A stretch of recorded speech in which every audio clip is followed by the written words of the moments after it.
वक्फ board ने महाराष्ट्र के किसानों की 300 एकड़ की जमीन पर किया दावा। फडणवीस लेंगे बड़ा एक्शन, किसानों की जमीन कराएंगे मुक्त। कॉलेज पर वक्फ बोर्ड के दावे के बाद सड़कों पर उतरे छात्र। भड़के छात्रों ने दी चेतावनी, कहा कोई नमाज अदा नहीं करेगा। नमाज कोई पढ़ ही नहीं सकता। नमाज पढ़ेगा तो शासन जानेगा। वक्फ बोर्ड द्वारा लगातार अगर आप देखेंगे तो कई सारी जमीनों पर दावा किया गया है, चाहे वो कॉलेज की जमीन हो, स्कूल की जमीन हो, या फिर अगर आप देखेंगे तो फार्मर्स की जमीन हो। और इसी मामले में अब एक का नया मोड़ देखने के लिए मिला है, जहां पर महाराष्ट्र के लातूर जिले में ताले गांव में आपको बता दें कि इस गांव की तकरीबन 300 एकड़ से ज्यादा की जमीन पर अब वक्फ बोर्ड ने दावा जो है ठोका है। जी हाँ, बिल्कुल सही सुना आपने, जिसके बाद लोग ये गुहार लगा रहे हैं कि देवेंद्र फडणवीस जो कि महाराष्ट्र के नए मुख्यमंत्री हैं, उन्होंने कार्यकाल संभाल लिया है, इस मामले पर एक्शन लेंगे और वक्फ बोर्ड के खिलाफ जो है कड़ा कदम उठाएंगे। इसी के साथ साथ आपको बता दें कि उत्तर प्रदेश के भी एक कॉलेज में इसी तरीके से वक्फ बोर्ड ने उसकी भी जमीन पर दावा किया था। साथ ही साथ बगल में मजार को लेकर भी काफी ज्यादा अगर आप देखेंगे कि टेंशन वाली सिचुएशन देखने के लिए मिली। अब इन सभी मुद्दों को लेकर छात्र जो है भड़के नजर आए, सड़कों पर उतरे, प्रदर्शन किया और ये कहा कि मजार अवैध तरीके से बनाई गई है, इसे यहाँ से हटाया जाना चाहिए और ये किसी भी तरीके से वक्फ की जमीन नहीं है, हम यहाँ नमाज अदा करने नहीं देंगे, वरना हम हनुमान चालीसा का पाठ करेंगे। क्या है पूरा माजरा, विस्तार से जानेंगे एक एक करके। सबसे पहले बात कर लेते हैं कि 300 एकड़ की जमीन पर आखिर वक्फ बोर्ड ने दावा क्यों किया है। लातूर जिले के तालेगांव में 150 उम्र का एक गांव है और एक गांव के सभी लोग खेती पर निर्भर है। हालांकि वक्फ बोर्ड ने इस गांव की जो है आपको बता दें कि 75% जमीन पर अपना दावा किया है। इसमें गांव के 103 किसानों की 300 एकड़ जमीन शामिल है। इसमें अहमदपुर तालुका के तालेगांव के डर का माहौल देखने के लिए मिल रहा है। वक्फ बोर्ड का किसानों को नोटिस, ये दावा महाराष्ट्र राज्य वक्फ ट्रिब्यूनल औरंगाबाद की अदालत में वक्फ याचिका संख्या 17/2024 के तहत तालेगांव के 103 किसानों की 300 एकड़ जमीन पर किया गया। इसी प्रकार संबंधित किसानों को इसके द्वारा जारी किए गए नोटिस में तालेगांव में 103 किसानों को वक्फ बोर्ड के वक्फ ट्रिब्यूनल में व्यक्तिगत रूप से नोटिस प्राप्त हुआ है। इन सभी किसानों ने एक साथ आकर नोटिस का जवाब देने का फैसला किया। वकीलों के माध्यम से इसका जवाब भी दिया गया। गांव के कई किसान इस डर से दहशत में है कि ये जमीन जो पिछले 3-4 पीढ़ियों से उनके पास है, अब वो उनसे छीन ली जाएगी। अब ऐसे में तालेगांव के हर किसी के पास कुछ ना कुछ जमीन है, परिवार मजदूरी करके खेती करता है और अब जमीन चली गई तो आखिर क्या होगा, ऐसा सवाल खड़ा हो गया है। इस संबंध में 20 दिसंबर को सुनवाई भी होने वाली है। गांव के किसानों की मांग है कि सरकार इस मामले में न्याय करे। 150 साल बाद अगर कोई ये दावा करे कि उनकी जमीन वक्फ की है तो यह झटका है।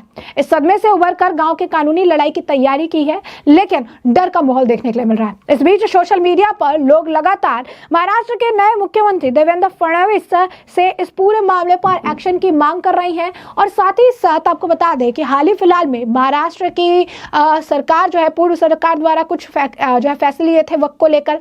फिर बीच में खबर आई थी कि 10 करोड़ रुपए वक्फ को दिए जाएंगे, लेकिन इसके बाद देवेंद्र फडणवीस की अगर आप कहेंगे कि सरकार ने उस वक्त एक फैसला लिया था और फैसला लेके 10 करोड़ रुपए जो देने की बात की गई थी उसे वापस ले लिया था। और उन्होंने ये भी कहा था कि जैसे ही नई सरकार का गठन होगा, हम सत्ता में आएंगे तो वक्फ बोर्ड की वैधता और उनके काम करने के तरीके, साथ ही साथ उनकी जितनी भी अगर आप कहेंगे टर्म्स एंड कंडीशन है, इसकी जांच जो है करवाई जाएगी और इसके बाद फैसला आगे के लिए लिया जाएगा। यानी साफ तौर पर एक बड़ा फैसला था जिसके बारे में खुद देवेंद्र फडणवीस ने जिक्र भी किया था, बकायदा पोस्ट भी किया था। और अब अगर आप देखेंगे तो एक बार फिर से देवेंद्र फडणवीस से लोगों को उम्मीद है कि देवेंद्र फडणवीस इस मामले को लेकर वक्फ बोर्ड पर बड़ा एक्शन लेंगे और किसानों की जमीन जो है वक्फ के कब्जे से छुड़ाएंगे, उनके दावे से उसे मुक्त करेंगे। इसी के साथ हम बात कर लेते हैं कि क्यों छात्र जो है इस वक्त सड़कों पर उतरे हुए हैं, प्रदर्शन कर रहे हैं। दरअसल यूपी कॉलेज में मस्जिद हटाने पर छात्र अड़े हुए हैं, पुलिस जीप पर भी चढ़े हैं। 500 से ज्यादा छात्रों ने बैरिकेडिंग तोड़ी और इसके साथ ये भी कहा नमाज हुई तो हम जो है हनुमान चालीसा पढ़ेंगे। तो वाराणसी के यूपी कॉलेज में मस्जिद को लेकर चल रहा विवाद अब बढ़ता जा रहा है। जुमे के दिन करीब 500 से ज्यादा छात्र जो है भगवा झंडा लेकर कॉलेज पहुंचे थे और इसके बाद फिर जो है अब भी इस मामले को लेकर हंगामा देखने के लिए मिला है। कॉलेज में जो है छात्र वहां पर देखने के लिए मिले। कॉलेज के बाहर काफी ज्यादा अगर अगर आप देखेंगे तो भीड़ देखने के लिए मिली, पुलिस से भी झड़प हुई। उसके बाद छात्र पुलिस जीप तक भी चढ़ गए थे, बैरिकेडिंग तक हटानी पड़ी और छात्र काफी ज्यादा नाराज थे। उन्होंने ये भी कहा कि ये गलत तरीके से मजार यहाँ पर बनाया गया है, ये अवैध है, इसे हटाने की जरूरत है। साथ ही साथ वहाँ पर कई सारे अगर आप कहेंगे छात्र मौजूद थे। उन्होंने कहा कि नमाज हम यहाँ नहीं पढ़ने देंगे, अब नमाज पढ़ी गई तो हम हनुमान चालीसा का पाठ करेंगे। ये बात इन्हें समझनी पड़ेगी। 500 से ज्यादा अगर आप कहेंगे कि वहाँ पर लोग मौजूद थे, छात्र थे, नारेबाजी कर रहे थे। नारेबाजी करके ये कह रहे थे कि वक्फ जो चीजें कर रहा है मुझसे राब्ता नहीं रखते हैं, किसी भी तरीके से ये क्लेम जो है ये बिल्कुल गलत क्लेम है। आपको बता दें कि सेंट्रल सुन्नी वक्फ बोर्ड ने 2018 में कॉलेज प्रशासन को नोटिस जारी करते हुए कॉलेज की जमीन को अपनी संपत्ति बता दी थी। हाल ही में इसका लेटर फिर से वायरल हुआ और तब से छात्र लगातार प्रदर्शन कर रहे हैं। जरा छात्रों का बयान सुनिए और देखिए किस तरीके से उग्र प्रदर्शन देखने के लिए मिला है।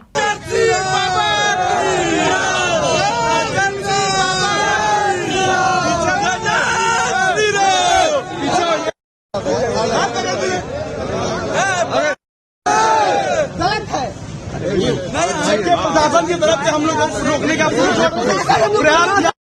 हमारे सारे प्रशासन दोनों तरफ को हटाया गया है। हम लोगों को भी हनुमान चालीसा पढ़े थे तो हम लोगों को भी गिरफ्तारी किया गया था। प्रशासन हम लोगों की जरूरत नहीं है। प्रशासन हम लोगों के ऊपर भी कार्रवाई की थी। प्रशासन हम लोगों को भी अंदर जाने से रोका था, आज भी जाके रोका है और प्रशासन उनको भी अंदर जाने से रोकेगा। वो तो प्रशासन का अपना काम है। हम लोग प्रशासन का भरपूर सहयोग कर रहे हैं। प्रशासन के हित में और समाज के हित में जो कार्य होना चाहिए वही कार्य होगा। क्या चाहते हैं? हम लोग यही चाहते हैं एकदम आसानी से कि जो चीजें जिसकी है वो उस पर अधिकार जमाए। जैसे अगर उसका कागज है तो वो कागज दिखा के अपना पूजा पाठ करें, अगर नहीं है तो हाथ जोड़ के निवेदन है यहाँ बोरिया बिस्तर हटाएं और दूसरी जगह कहीं बनाएं। अगर मेरी संपत्ति तो मेरी संपत्ति पे आके आप तो जमाएंगे नहीं। मतलब नमाज कोई पढ़ ही नहीं सकता। नमाज पढ़ेगा प्रशासन जानेगा, प्रशासन जानेगी कि नमाज पढ़ेगा कि नहीं पढ़ेगा। हम लोगों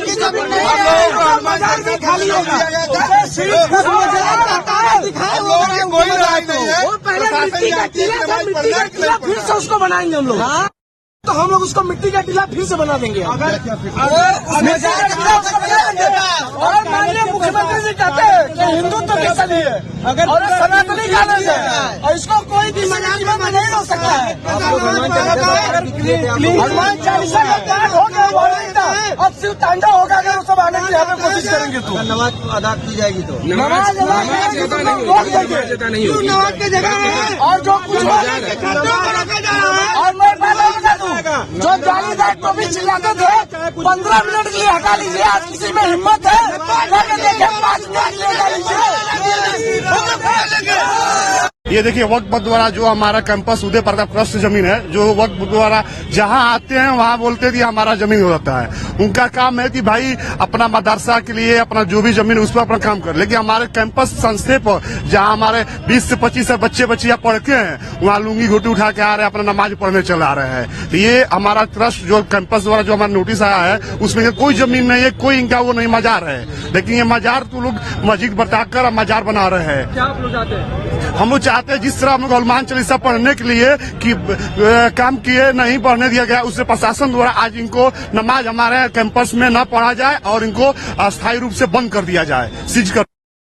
क्या नाम है आपका? सर्वप्रथम मेरा नाम वीरेंद्र प्रताप रघुवंशी है और हम लोग आज यहाँ पे एकत्रित हुए हैं सभी छात्र और पुराने छात्र नेता। हम लोग आज अपनी मांग को लेके यहाँ पे आज जमीनी स्तर पे उतरे हुए हैं और ये अगर ये जो इन लोगों का चल रहा है नमाज अदा, ये जो अगर आज करने आएंगे यहाँ पे तो आज हम भी इतने उग्र होंगे कि नमाज इनको अदा नहीं करने दिया जाएगा।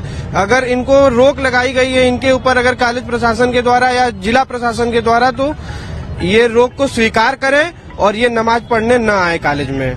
ये कॉलेज अभय सिंह नाम पड़ेगा, मैं यहाँ का छात्र नेता हूँ।